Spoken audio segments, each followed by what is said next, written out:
გამარჯობა. ეთერშია ინდუსტრიული მაცნე. მე სოფოლეთოდიანი ვარ. დღეს გადაცემაში ნახავთ.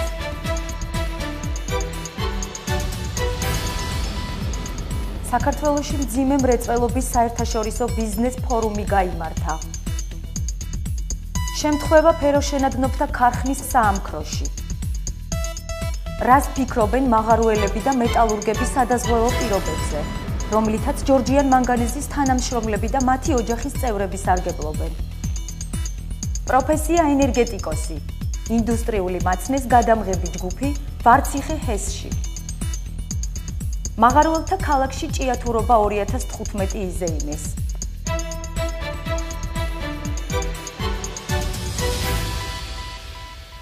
საქართველოს დედაქალაქმა ფეროშენადნობი პროდუქციის მწარმოებელთა და მანგანუმის მომპოვებელთა საერთაშორისო ბიზნეს ფორუმს უმასპინძლა. ღონისძიებაში მსოფლიო ბაზრის 100-მდე ლიდერი კომპანიის წარმომადგენელი მონაწილეობდა. ყოველწლიური კონფერენციის მიზანია სფეროში მიმდინარე მოვლენების არსებული გამოწვევებისა და შესაძლებლობების ურთიერთგაზიარება. 171 საერთაშორისო ბიზნეს ფორუმს საქართველოს ფეროშენადნობი პროდუქციის და მანგანუმის მწარმოებელი კომპანიები მასპინძლობენ. ბიზნეს ფორუმი ქართულ კომპანიებს მეტალურგიის მსოფლიო რუქაზე პოზიციების გაძლიერების საშუალებას მისცემს. კონფერენციის ფარგლებში საერთაშორისო ბიზნეს გარიგებებიც შედგება. ფეროშენადნობის წარმოება და მანგანუმის მოპოვება ერთ-ერთი უმთავრესი დარგი არის საქართველოს ეკონომიკაში. მისი წვლილი ექსპორტში შეადგენს დაახლოებით 700 მილიონ ლარს. დასაქმებულია 15,000 ადამიანი. ესეთი ტიპის ბიზნეს ფორუმების ჩატარება საქართველოში ხელს შეუწყობს დარგის განვითარებას, დამატებით სამუშაო ადგილების შექმნას და წარმადობის გაზრდას.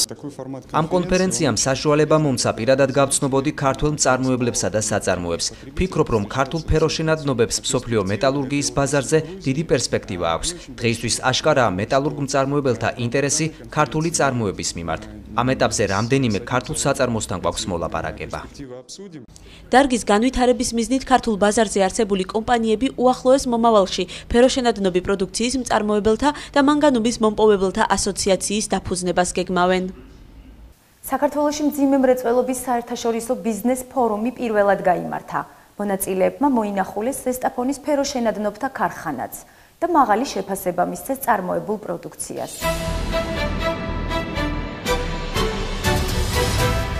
28 ოქტომბერს ზესტაფონის ფეროშენადნობთა ქარხნის პირველი საამქროს მეოთხე და მეექვსე ღუმელიდან მოხდა ნადნობი მასის გამოფრქვევა, რაც გამოწვეული იყო საკაზმი მასალის წვრილფრაქციული ფენიდან დაგროვილი აირის გატარების დონის შემცირებით.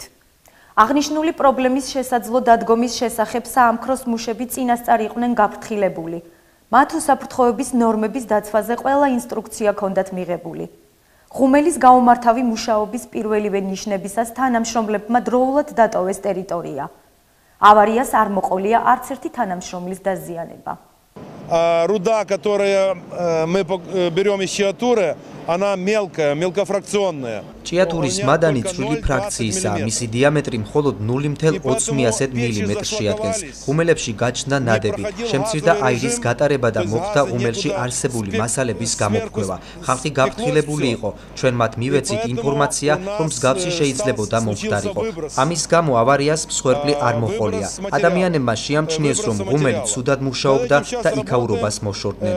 2 ნოემბერს გაიშვებს მეორე და მეოთხე ღუმელი. მეექვსე ღუმელი, რომელიც ყველაზე მეტად დაზიანდა, ერთი თვის შემდეგ ამუშავდება. აღნიშნულ ფაქტზე მიმდინარეობს ტექნოლოგიური და საინჟინრო კვლევები. დაიწყო დაზიანებული ღუმელების აღდგენის სამუშაოები. მეექვსე ღუმელზე სარემონტო სამუშაოები ერთი თვის განმავლობაში დასრულდება. მეორე და მეოთხე ღუმელში დნობის პროცესი 2 ნოემბრიდან განახლდება.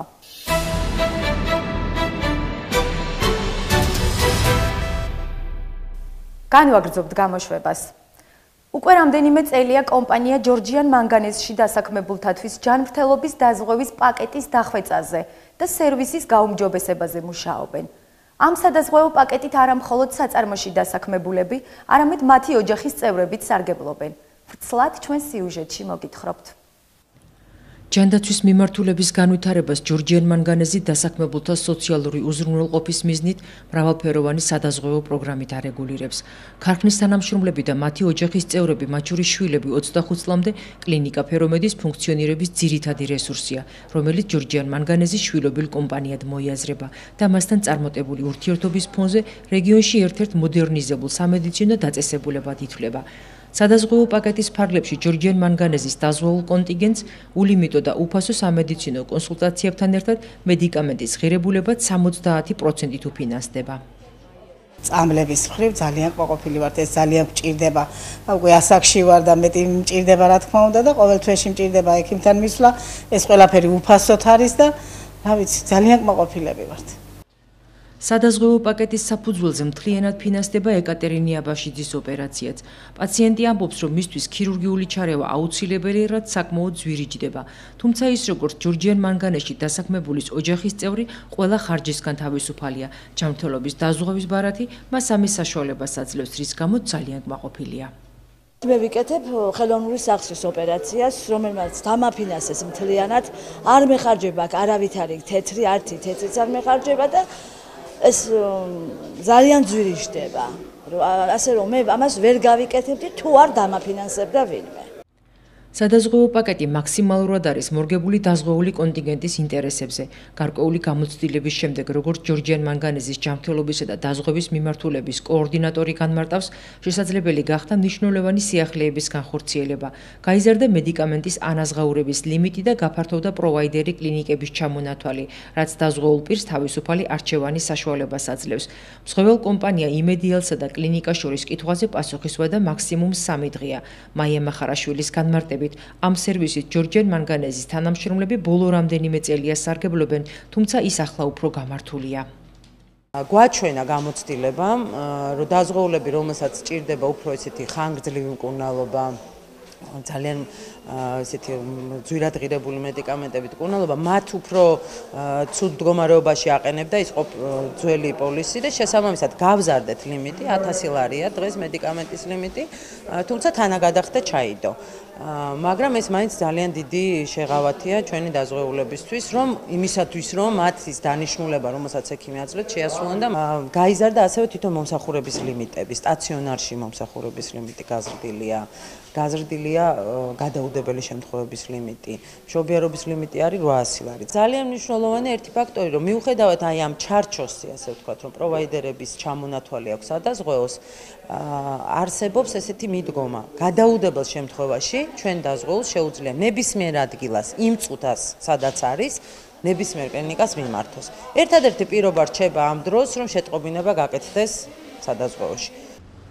რაც შეეხება სამთო გამამდიდრებელი კომბინატის თანამშრომლებსა და ოჯახის წევრებს, მათი გადაადგილების მინიმუმამდე დაყვანის მიზნით ჭიათურაში საოჯახო მედიცინის ცენტრი ჩამოყალიბდა, სადაც დაზღვეული პირები 5 ოჯახის ექიმის კვალიფიციურ პირველად დახმარებას იღებენ. ჩვენ გავაკეთეთ თვითონ ჭიათურაში პოლიკლინიკა, ასე ვეძახით ჩვენ საოჯახო მედიცინის ცენტრს, იმიტომ რომ ოჯახის ექიმების ხედან არის 5 ოჯახის ექიმი, იმის გამო რომ იქ ზოგს მორიგეობა აქვს, რომ რაოდენობა ყოველდღიურად ძალიან ცოტა არ იყოს, 3-ზე ნაკლები არ უნდა იყოს, იმისთვის რომ ის ტალღა შეძლოს და აწიოს. ოჯახის ექიმი თავისი კომპეტენციით ფარავს მთლიანად და ესენი ლიცენზირებული ექიმები არიან თერაპიულ ნაწილს, ხო? ანუ იქ სპეციალისტამდე თუ რაღაცა კონკრეტული გართულებული შემთხვევა არ არის, სპეციალისტად წასვლა არ ჭირდება ამ პაციენტს. იქვე ხდება დაუშვათ იგივე მედიკამენტის გამოწერა. გარდა ამისა, ჩვენ 1 წელია დავამატეთ ამ საოჯახო მედიცინის ცენტრში ლაბორატორია. იმის გამო, რომ სისხლის ასაღებად აქ არ წამოვიდეს ადამიანი. რაც შეეხება ხო უფრო ღრმა კვლევებს, უფრო ძიმე შემთხვევებს, თქვათ, რომელიც საოპერაციოა, იმად მაინც უწევთ სხვა კლინიკაში წასვლა, ხო, იმიტომ რომ იქ ადგილზე დაუშვათ ამის რესურსი ნაკლებია და ასეთი გეგმიური შემთხვევები მოდიან აქ. იცით რა, სტატისტიკას რო გადახედოთ რეგისტრატურიდან ამოღებული მონაცემით, თქვათ, რამდენი ადამიანი მოდის, აქ არ არის მაღალი. პროვაიდერი კლინიკების ფართო სპექტრი დასაქმებულებს სასწრაფო თუ გეგმიური, უფრო მაღალი დონის სამედიცინო არჩევანის თავისუფლებას აძლევს. ხარჯების დაფარვა კი როგორც წესი სადაზღვევო პროგრამის მიხედვით ხდება. სარგებლობ ფერომედის დაზღვევით, მეუღლეს დაჭირდა სასწრაფო ოპერაცია, ზესტაფონამდე ჩასვლა ვერ მოვასწარეთ და ადგილზე გაუკეთეს ჭიათურის კლინიკაში ოპერაცია და აგვინაზღაურა დაზღვევა და დავჭით ძალიან კმაყოფილი. მუშაობთ არკვეთის მაღაროზე 1 წლის განმავლობაში დამიფინანსეს, ანუ დამჭირდა ოპერაცია დამიფინანსოს ფერომედის დაზღვევამ და კმაყოფილი ვარ დაზღვევით. ეხლა ვარ სისხლის საერთო ანალიზზე პასუხის სასახელოდ მოსული. ეს პაკეტის მიხედვით კლინიკური მომსახურების ნაწილია, რომლის მიღებაც კომპანიის საერთო რაოდენობის 15,000-მდე დაზღვეულ პირს ფერომედში კომფორტული მომსახურების პირობებში შეუძლია. ჯორჯერ მანგანეზის ხელმძღვანელობა კლინიკის მატერიალურ-ტექნიკური ბაზის განახლებისათვის ხელშემწყობ პირობებს ქმნის. საერთაშორისო სტანდარტებთან მიახლოებული კვლევების ჩატარებისთვის ფერომედის გაერთიანებულ ლაბორატორიაში ამ მხრივ ფართო შესაძლებლობაა, სადაც მისი მაღალი სტანდარტების საკვლევი აპარატურით აღჭურის შემდეგ თვითკონტროლის მექანიზმის საფუძველზე პერიოდული გარშემოწმება ხორციელდება. ანალიზები აქ ჭიათურის საოჯახო მედიცინის ცენტრიდანაც ჩამოაქვთ. სამჯერ ჩატარდა ეს კვლევა, ხარისხის გარეკონტროლის კვლევა, არასოდეს ამ სტანდარტიდან ჩვენ არ ამოვარდნილვართ, მივიღეთ სერტიფიკატები, რაც შეგიძლიათ ნახოთ. აღნიშნულის მიუხედავად კომპანია ჯორჯერ მანგანეზის დაზღვეული კონტინგენტისთვის უპირველესი კლინიკა ფერომედია, რომლის ჩამოყალიბება ზესტაფონში ფეროშინოდნობთა ქარხნის დაბადებას უკავშირდება. 1933 წელს დაარსებული ეგრეთ წოდებული ჯამპუნქტი საწარმოს განვითარების პარალელურად იზრდება და ქალაქში სამედიცინო სივრცის ერთ-ერთ ლიდერად ყალიბდება. ხარისხზე ორიენტირებული მომსახურეობა და სერვისის გაუმჯობესება მისი მთავარი მიმართულებაა.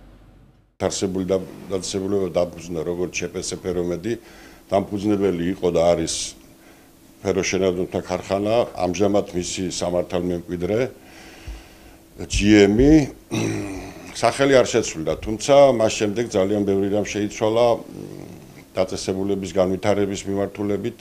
რესურსი, რაც აქ მოძრაობს, ფაქტიურად დამფუძნებლის არ და როცა საშუალებას გაძლევს ეს რესურსი გამოიყენო განვითარებისათვის, ეს არის მისი შეტანილი წილი დაწესებულების განვითარებაში და ფაქტიურად ჩვენ რაიმე შეფერხება ამ მიმართულებით არ ქონია, რა თქმა უნდა, ეტაპურად შემოსავლების ყვალობაზე შესაბამისი აპარატურის შეძენის და განვითარების უფლებას გვაძლევს და რაც ძალიან მისასალმებელია და ჯორჯერ მანგანეზის დაზღვეულ კონტინგენტთან ერთად ფერომედში სახელმწიფო სადაზღვევო პროგრამაში ჩართულ პაციენტებსაც ემსახურებიან. კლინიკაში 170-ზე მეტი სხვადასხვა სტატუსის მქონე სამედიცინო პერსონალია დასაქმებული. 1 ნოემბრიდან ჯორჯიან მანგანეზმა იმედიელთან განაახლა ხელშეკრულება და დაზღვევის არსებული პირობები კვლავ შენარჩუნდება.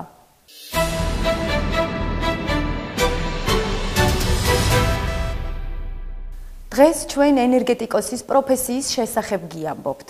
მურმან ხაჩიძე ვარციხე ჰესში პირველი ჰესის მენეჯერია. როგორ მუშაობენ ქვეყნის სტრატეგიულ ობიექტზე რთულ და საპასუხისმგებლო საქმეს შეჭიდებული ადამიანები. ნახეთ ენერგეტიკოსის პიროვნული და პროფესიული პორტრეტი ჩვენ სიუჟეტში.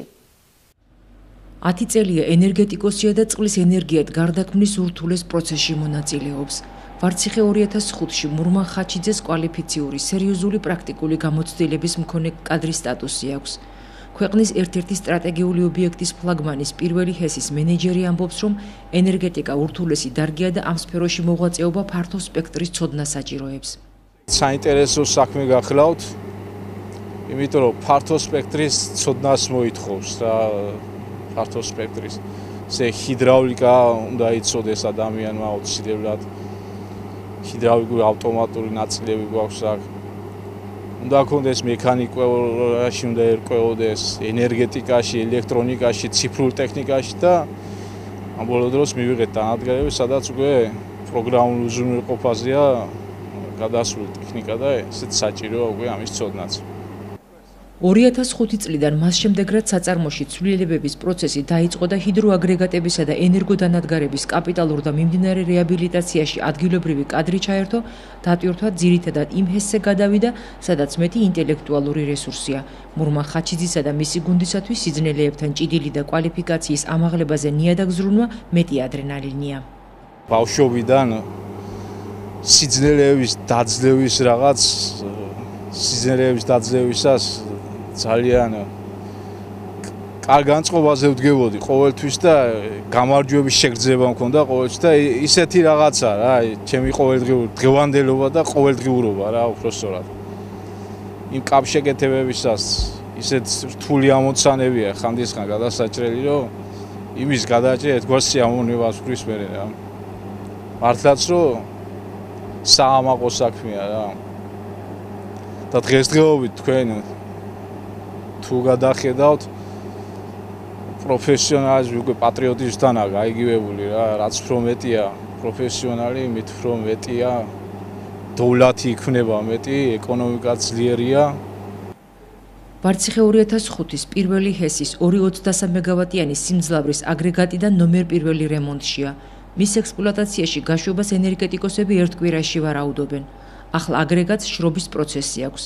მის რემონტში მურმან ხაჩიძეს, როგორც საწარმოში ამბობენ, გამორჩეულად დიდი შრომა აქვს ჩადებული. ჰიდროგენერატორის თვითონ ძალიან რთული მექანიზმია თავისი მოწყობილობებით. მასში იგი შედგება როგორც მექანიკური ნაწილისაგან, ასევე ელექტრული ნაწილისაგან. ეს სინთეზში უნდა იმუშაოს, ამიტომ ძნელია ესეთი სპეციალისტების ნახვა, რომელიც ორივე სფეროს კარგად ფლობს. აი, მურმანი ზუსტად ამ საკითხში არის ყველასგან გამორჩეული. თქვენ მოგეხსენებათ, რომ ვარციხემ ბოლო 7 წლის განმავლობაში გადაწყვიტა, რომ საკუთარი საშუალებებით ჩაატაროს ჰიდროგენერატორის და მისი დახვარე მოწყობილობების კაპშეკეთებები, რაც ადრე ყოველთვის მოწვეული კონტრაქტორებიდან კეთდებოდა, რაც ორჯერ სამჯერ მეტი უძლებოდა წარმოებას. აი, ბოლო 7 წელიწადია ამ ჰიდროგენერატორების კაპშეკეთებებს სწორედ მურმანი და მურმანისნაირი ინჟინერებზე დაყრდნობით ვაკეთებთ ჩვენ და დადებითი შედეგი გამოიღო. კარგი სპეციალისტია, რა ვიცი, რამდენად თითქოს ახლა 40 წლის ადამიანებში ახალგაზრდა ვართო, მაგრამ თუ ვთვლით ასეთ, ძალიან წარმატებული ახალგაზრდა ინჟინერია, რომელსაც ეყრდნობა ადმინისტრაცია. გუნდის წევრები თავის საქმეზე შეყვარებულ პროფესიონალში ლიდერსა და მეგობარს ხედავენ. გვაკავშირებს დიდი შრომა, დიდი ურთიერთგაგება ერთმანეთთან.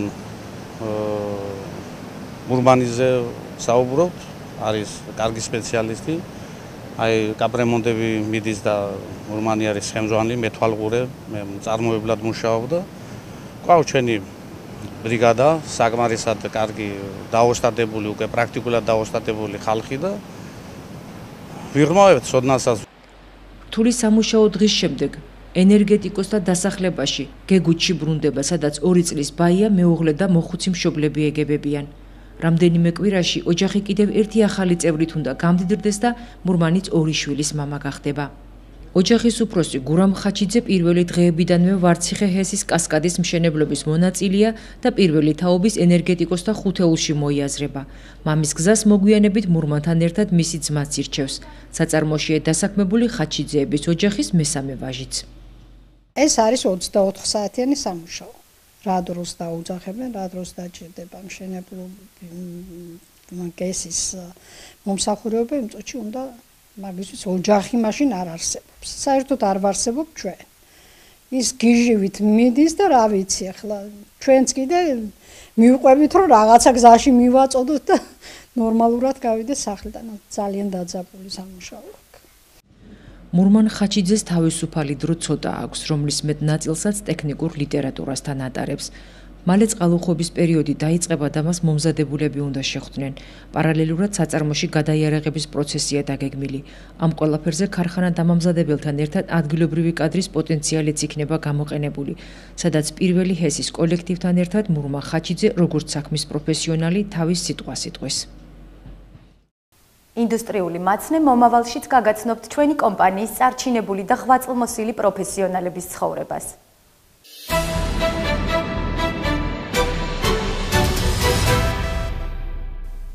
მაღაროელთა ქალაქში ჭიათურ ქალაქობა იზეიმეს. სახალხო დღესასწაული ჭიათურაში ყოველწლიურად ოქტომბრის თვეში იმართება. ნახეთ ჩვენი რეპორტაჟი ჭიათურობის დღესასწაულიდან. სახალხო დღესასწაული შავი ოქროს ქალაქში წელს 32-ად აღინიშნა. პირველი ჭიათურობის შესახებ ცნობები 1983 წლით თარიღდება. მაშინდელ პრესაში დაბეჭდილი სტატიის თანახმად, ჭეშმარიტად სახალხო ზეიმზე სხვა ხალხი მოვიდა. სტუმრებს საინტერესო შეხვედრები ჰქონდათ მაღაროელთა სამმართველოების, ელექტრომექანიკური სახელოსნოს, ქარხნების, განათლებისა და კულტურის შრომით კოლექტივებთან. ზეიმს ესწრებოდნენ ზესტაფონისა და საჩხერის მშრომელთა წარმომადგენლები. მას შემდეგ ჭიათურობა ყოველწლიურად იმართება. მიულოცავ ჩვენს ქალაქს, ჩვენ ჭიათურას, დღევანდელ დღეს, ყველა ჭიათურელს. უსურებ ჯანმრთელობას, უსურებ წარმატებებს. დარწმუნებული ვარ, რომ ერთად ყოფნით ჩვენ შევძლებთ, რომ ჩვენი ქალაქი ვაქციოთ თითოეული ჩვენთაგანის ნანად ქალაქად. ჭიათურ ქალაქობის პროგრამა ისევე იყო მრავალფეროვანი და კულტურული ღონისძიებებით დატვირთული როგორც წლების წინ. უფრო სანახაობრივი და საინტერესო აღმოჩნდა სახალხო ზეიმის დასკვნითი დღე.